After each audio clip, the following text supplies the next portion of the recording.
Hi, this is the Philosophical Angle program, and I am your host, Chris Angle. Along with me is my colleague and co-host, Rick Samuelson. Rick is a venture capitalist on the West Coast. He graduated from Yale and from Wharton. The purpose of the Philosophical Angle is to examine the nature of concepts being used in current media. And this week we're going to discuss the fragmentation of the GOP and the unity of the left. Why does that occur? Why does the GOP fragment and yet the left, the Democrats, stay in place and rally around their candidate? And this election pattern of Trump against Hillary demonstrates this is happening now and has happened frequently in the past to Republicans. First, the Republicans might have a divisive issue. The Republicans argue and divide themselves over the issue. I can think of at least two elections where this happened. Ronald Reagan in 1980 and Barry Goldwater in 1960. Anyway, this fragmentation leads to disunity. And this election is certainly a good example, as the two I've just mentioned. Donald Trump has caused a great division within the Republican Party, but we're not here to accuse the Republicans or even to say whether it's good or bad. We're here today to discuss why the fragmentation occurs at all and why the Democrats never do that. There are never divisive issues within the Democratic Party. There is never a fragmentation or party factions that move away from a candidate that I can recall. They always hold together and become strong and cohesive once their nominee is decided. So why is this? What in their makeup allows them to be so cohesive and yet the Republicans so divisive? Let's explore. Let's start with the basic makeup of a leftist. He believes that the other person is bad in his nature, inherently so. It is in his makeup. This brings the leftist to believe that there needs to be regulations and a need to watch over all individuals in society that are not of his ilk. These people are bad because they exploit others, that is the Republicans, the conservative, and they exploit others with whom they come into cooperation. So when one person comes to cooperate with another, for example, within work, within society, within a group of people, the bad person will try to exploit the other. In other words, the bad person tries to take away more than he deserves. Tries to get more than his fair share. This fair share is a mantle of the left. As these people that exploit others are usually Americans because they have been so successful and they have taken away more than their fair share, they have become rich and have caused social injustice, not only here inside the United States, but throughout the world. Americans and their corporations go international. They exploit others throughout the world. And it is because of who these bad Americans are. They are exploiters, causing injustice everywhere. And we are inherently bad. It is in our nature. The leftist believes that it is his duty to interdict this so that a reformation of sorts, a reformation of social injustice can occur. He believes that he has to stop this economic injustice of the corporations. So the leftists, in order to bring economic and social justice throughout society, and really throughout the world, he must regulate those with the means of production. That is, he must regulate the capitalist. And by doing so, by using coercion, as he believes in the ends justifies the means. Because he believes in the ends justifying the means, he is without ethical boundaries and can use coercion freely against those who cause social injustice and economic justice. In other words, he is without ethics. And thus, he believes in the ends justifies the means. The ends is the only important objective and provides the deep driving motivation in his actions. As the leftist concentrates on the ends of the social and economic injustice, injustice is the actual focal point, and means to the end are of no concern. All focus is on the means to the ends, and thus they're able to be unified in that only their objective remains. The conservative, on the other hand, believes that inherently everybody is good, and that he looks to go into cooperation and looks to achieve deals in which both sides come away with their appropriate fair amount. That is, when someone believes that they are inherently good, they do so to come into cooperation to produce goods and services with the other person around them in his society. This cooperation leads them to consider the means to the end. That is, the means is very important.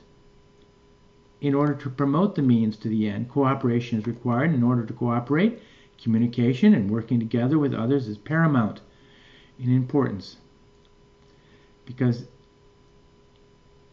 they need to achieve the final product or service, which is the ends. That is, the very basic difference between the conservative and the leftist is that the leftist believes in the ends justifies the means, and the conservative believes in the means in order to achieve those ends. And with all types of cooperation, obviously, you're going to get different points of view, and because we need to cooperate in all areas, and different points of view are considered in order to achieve most efficiently. And so the ends is just as important as the means. The means are just as important as the end is. So let's turn to Rick and ask him what he thinks about the divisiveness in the Republican Party today. Will it harm them, or will they survive it? Is it good that they are divisive, or is it bad? Like the Democrats are unified in their proposal, in their putting forth their nominee, Hillary Clinton. What do you think, Rick? Well, I think a new coalition is forming in the Republican Party. What form that will really take is difficult to see.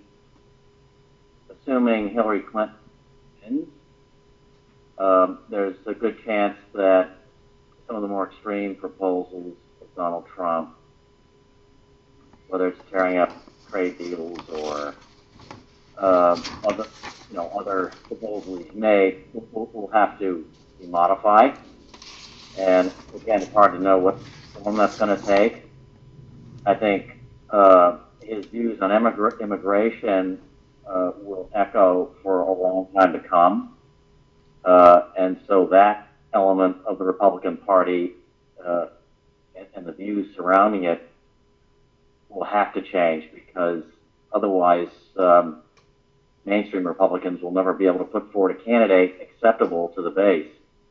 I would say that the top-down approach to politics, seen in how the Democratic Party addresses the issues publicly, is mirrored in how they control the party itself. And that's something that the Republicans don't have. And I think part of that has to do with the source of the money in the Democratic Party. Their reliance on specifically government unions which has increased dramatically over the last 50 years, means that they are literally creatures of the government and wholly aligned with the government and can never really contest directly the growth of the government because it's in their interest, because it generates more union membership, and these union members go out and do a lot of the dirty work, frankly, for the candidates. We see it all the time locally. It's union members that put out yard signs, not volunteers for the Democratic Party. And so I think the machinery of the Democratic Party, while it is increasingly more centralized and growing stronger in that narrow sense, and the issues pertaining to economics and that is the economy site are also applied to social legislation as well. So the attack on the family that is kind of ceaseless on the part of the Democratic Party in many areas is kind of the same strategy, same top-down, centralized strategy that we see applied in the economic and business sphere and in redistributing wealth. Now, the flip side of that is that the grassroots strength of the Republican Party at the state level is getting stronger and stronger. So, in fact, there was an article in the New York Times about that.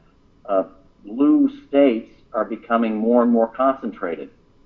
And blue state believers, Democrats, are moving to those handful of states that are reliably blue and Democratic, whereas red states are becoming redder. And there are a lot more of them. And you're seeing a huge changeover at the state legislative level, and gubernatorial level, away from Democratic candidates toward Republicans. And you see it across the whole country, particularly in the South and Midwest, but also increasingly in other parts of the country as well. And so that is kind of the Achilles heel of the Democrats. They are losing their control of state government over time, not in places like California, New York, and so forth, but in other states they are, as more Democrats congregate in those states and don't move to places like Ohio or Oklahoma. And I think that phenomenon is going to continue. So I think the tension between local government, particularly at the state level, but also county and city level, will increase vis-a-vis the federal government. And that's going to be the major confrontation we're going to see played out over the next several years. You could see a constitutional convention of the states in the not too distant future. You think that's an actual possibility? That's a possibility, yes.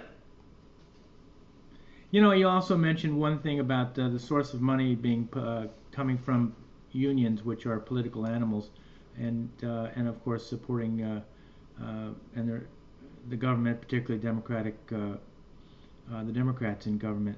But they receive much of their source of money also from corporations, do they not? Well, they do, but it's highly concentrated in Hollywood and the financial industry. So, names like George Soros keep cropping up, and these are coastal phenomena, right? You don't hear of baseline manufacturing companies in the Midwest supporting Hillary. It tends to be West Coast, some Silicon Valley money, some Hollywood money, and that's where the big money is, right? And also a lot of New York money, particularly from the financial industry, which has made its accommodation with the Democratic Party. They are allies with Clinton, right? They know he's going to take care of them one way or another. That's clear in the speeches she made at Goldman Sachs and other investment banks. Yeah, and you mentioned an attack on the family. that seems to be a very, very interesting comment, and why the Democrats tend to attack the structure of the family. Any final comments on that?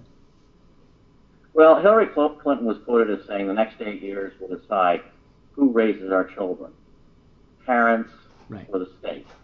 Okay? And I think the direction is clear in her view as to how that should go. And the family stands in the way of the state controlling individual citizens. It's a huge bulwark. And, families are peculiar. They adhere to certain religions, for example, which don't conform to democratic ideology. And so if the left is truly going to dominate the culture in the way Saul Alinsky envisioned, they have to remove the family as an obstacle, or at least significantly as an obstacle. And frankly, they've been quite successful. If you look at divorce rates, if you look at single parenthood, all of that has increased dramatically across all ethnic groups in the last 20, 30 years. And the influence of the family has declined. There's no doubt about it. Pretty interesting, and so we're going to have to do a program that in the future. So, Rick, thanks for joining us, and we'll see you all on the next episode of the Philosophical Angle.